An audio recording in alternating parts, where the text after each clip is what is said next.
It seems like every day gachas are getting more and more collabs. We got Wuwa with Edge Runners, Reverse 1999 with Atomic Heart, P5X with Hatsune Miku, somehow. There's Persona 3 with Arknights, which Persona 3 is my favorite game of all time, with Arknights being in my top 10, so you better be damn certain if there's any aspect I find lacking in that collab, I will be complaining till the end of time. We got Nikke with Persona, Nikke with Resident Evil, Nikke with Licorice Recall. We got Nikke with every IP in existence. Hell, gacha collabs even started crossbreeding. We got Limbus with Arknights, which was unexpected honestly, but above that there was Honkai Star Rail with Fate, which, even though Fate as an IP isn't just a gacha game like how Honkai Star Rail is, it was still unexpected to see that, as Fate Grand Order is one of the biggest gachas out there.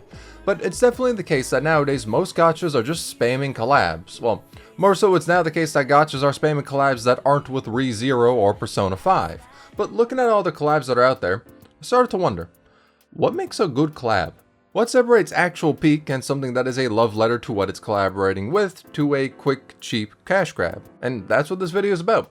Basically, it's my excuse to play a number of recent collabs that have come up in gacha games and review them, then give my thoughts on how to make a collab good and what could make it disappointing. Now, the quick and easy answer on how to make a collab story good is just have good writing, which above all just will be a requirement, but it's not as simple for that to be the only requirement. Think for example, what if a game collabed with DMC, then for the story of that collab, you went through a murder mystery detective story? Even if that shit's well written, it'd feel lacking, which is why I feel like there's a lot to discuss on what makes a good collab, as the answer varies depending on the scope and what's being collabed with. There are a number of ways to collab. You can have something like Edge Runners and Wuwa, which has an entire story around it with characters to roll for, or you can have, also in Wuwa, the Persona and Sonic collab, which was basically just some minor little things added to the game, like songs and decals for the bikes. But I'll just focus on reviewing the former, collabs that actually have meat behind them, instead of ones that are just little one-offs like how Arknights only added skins in the game for the Sanrio and My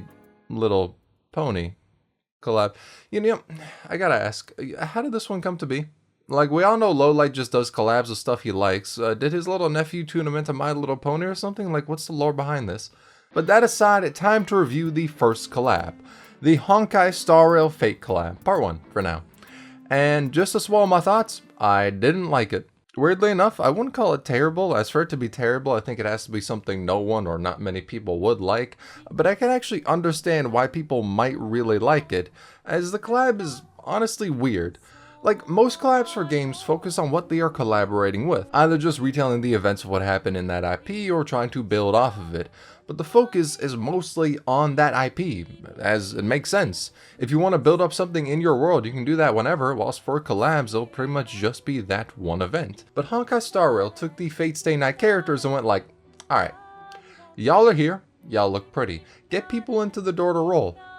And now I'm gonna need y'all to sit in the chair as we expand on the lore of Penacony. Most of the story in the collab focuses on Miss Note, Scott, and Mr. Rekka, NPCs from Penacony that don't have any ties to Fate. And it focuses on them to the point where not all these servants are ones from Stay Night, with Miss Note being Caster, Rekka being Assassin, and Ahti being Berserker. Hell, Ryder ain't even a Fate character either. The only ones we got there are Archer, Saber, and the man that would never find his way onto a gacha banner. It's clear that Star Rail wanted to make a story that was about their game with Fate characters supporting it and the Grail giving a reason to have these Legends of Penacony be revived. Which, if you're interested in Star Rail's lore, this collab probably was really good for you. But if you come and wanted to see the Fate side of things be the focus in the Fate collab, you'll probably be disappointed. Which I was. I didn't care too much about the Star Rail side of things, so anytime the game focused on that, it lost me.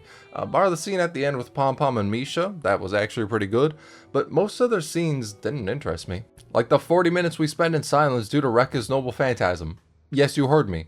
There was a segment that lasts almost an hour, with most characters not being voiced because it's part of the dude's noble phantasm.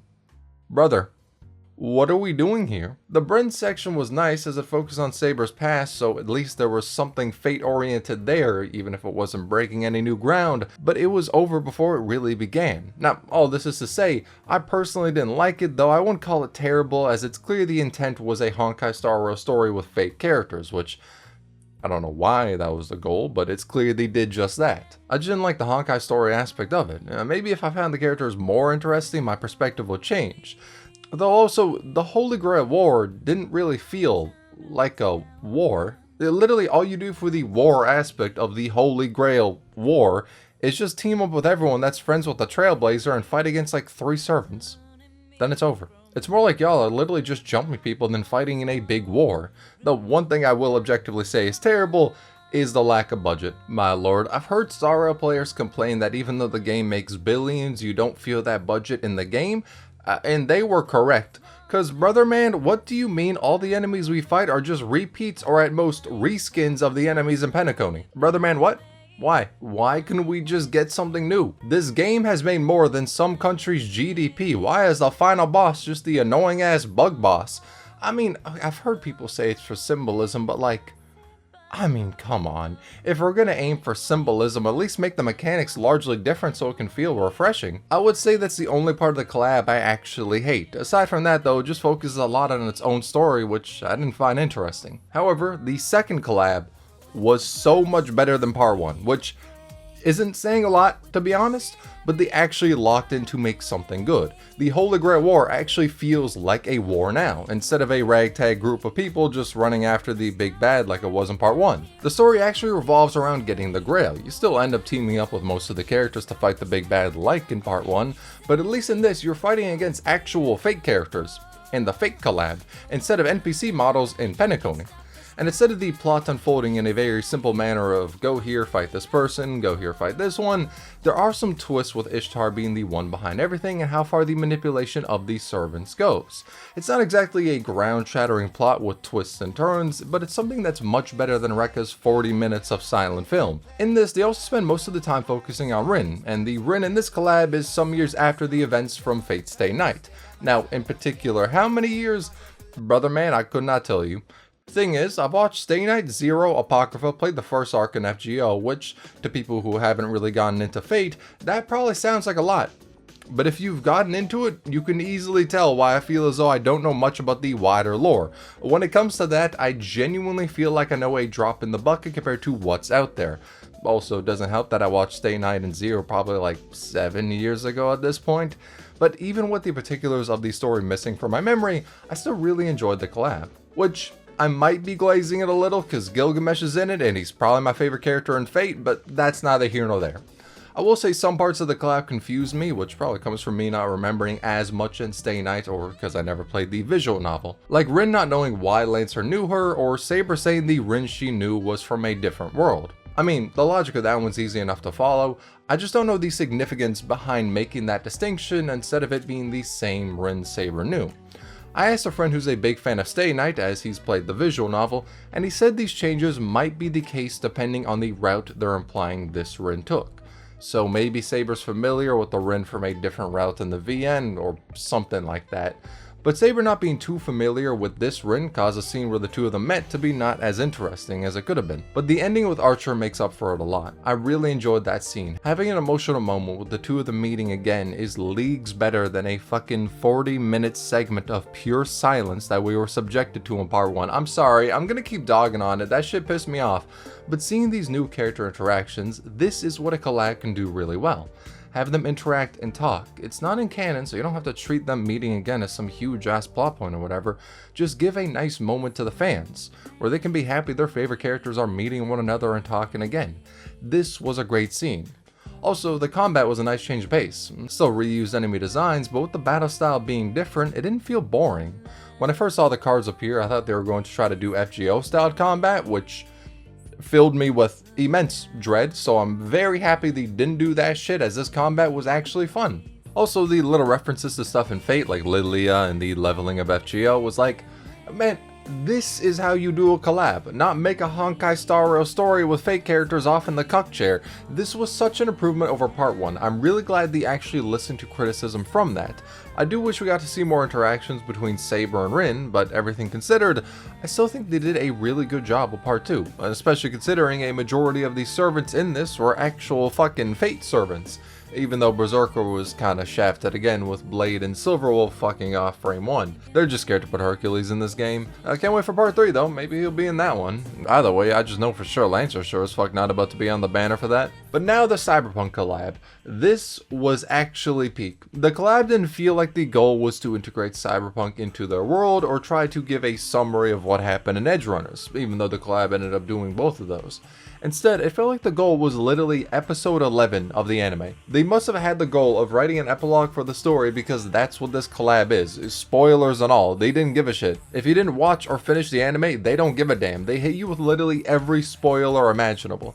It takes place after the ending and feels like a nice dessert if you want to see more of the characters, and that's probably the best explanation I could give without spoilers, so I'll just throw up this timestamp as you should skip here if you don't want to get spoiled on the entirety of Edgerunners Season 1.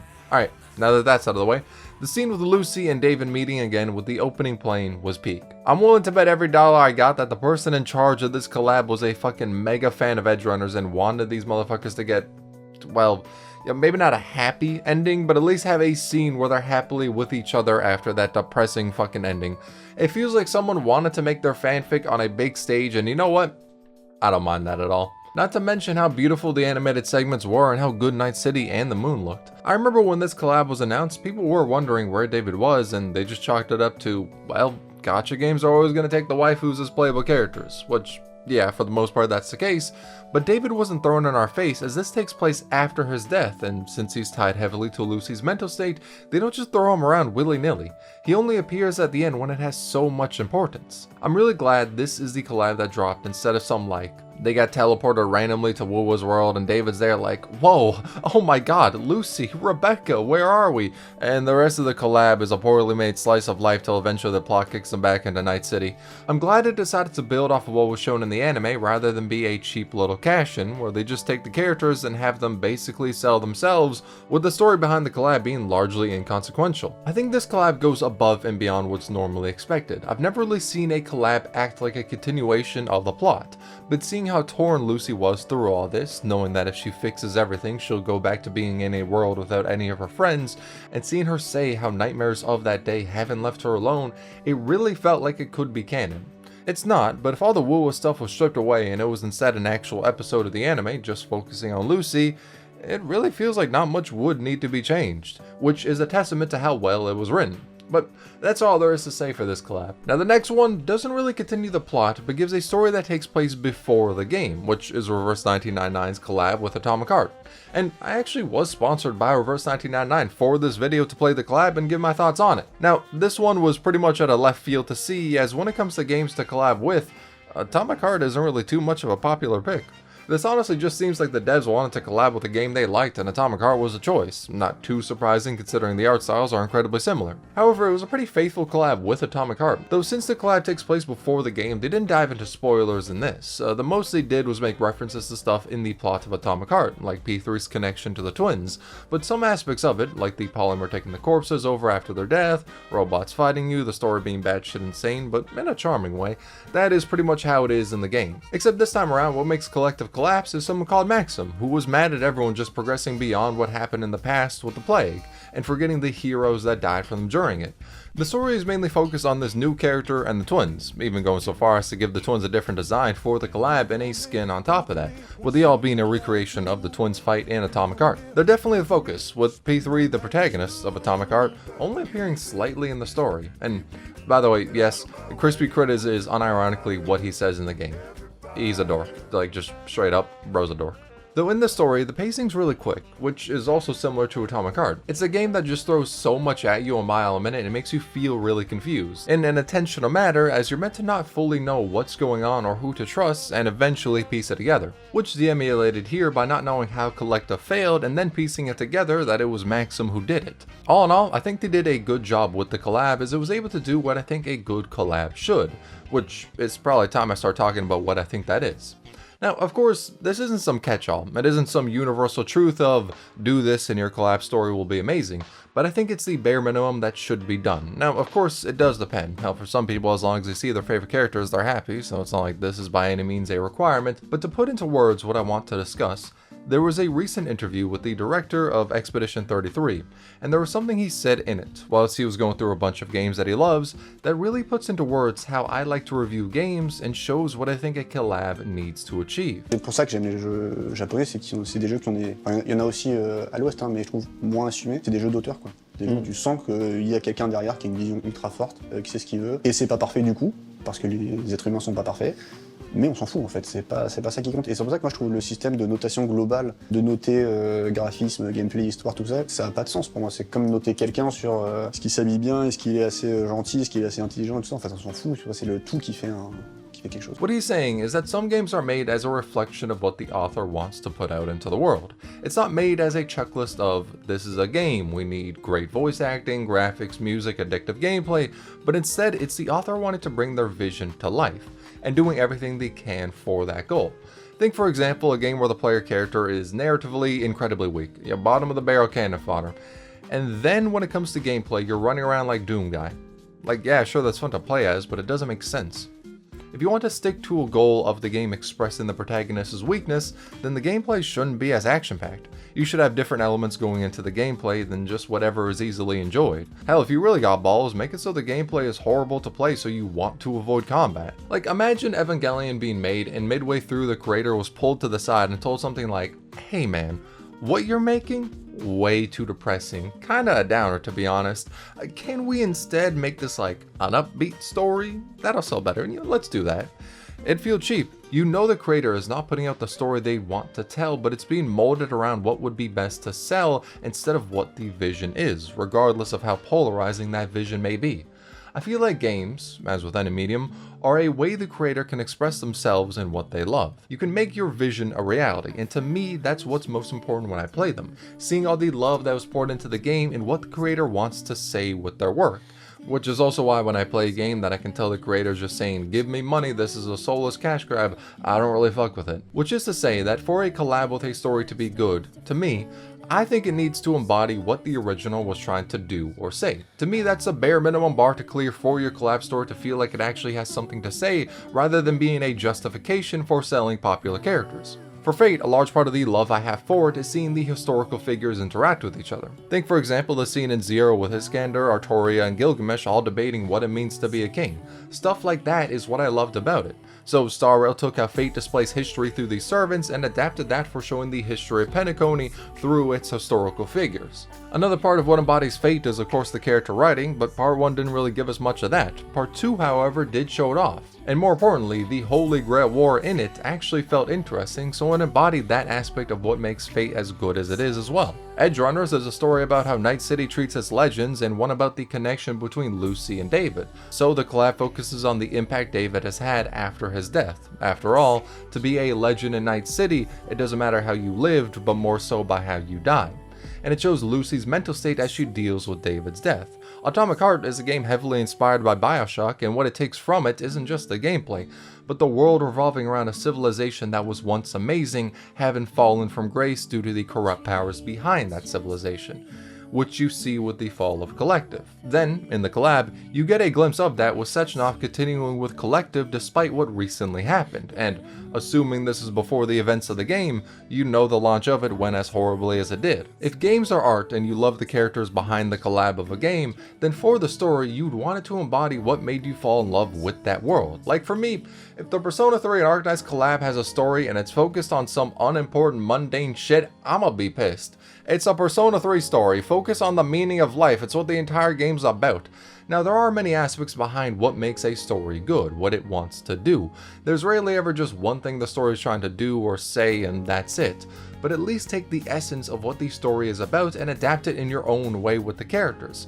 I don't care for a plot summary, I don't care about something unrelated to why I love the original game, I want to see the themes of the game taken to further lengths and explored. It's why I love the Olympus Arknights collab. It took Arknights' message of what would people or a civilization do for survival.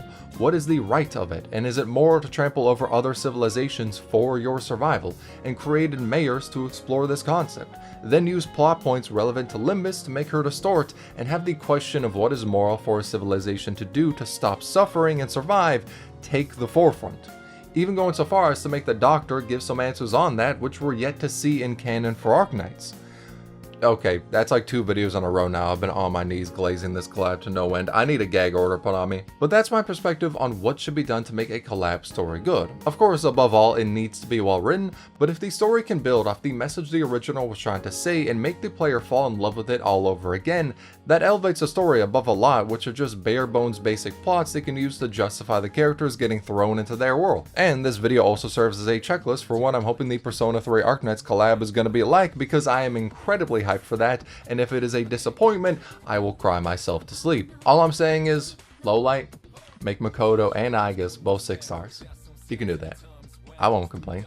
Other people might be mad at a dual 6-star banner for a limited collab, but I don't care. I'll launch a crusade in your name. I've Venmo'd you $30. Just think it over.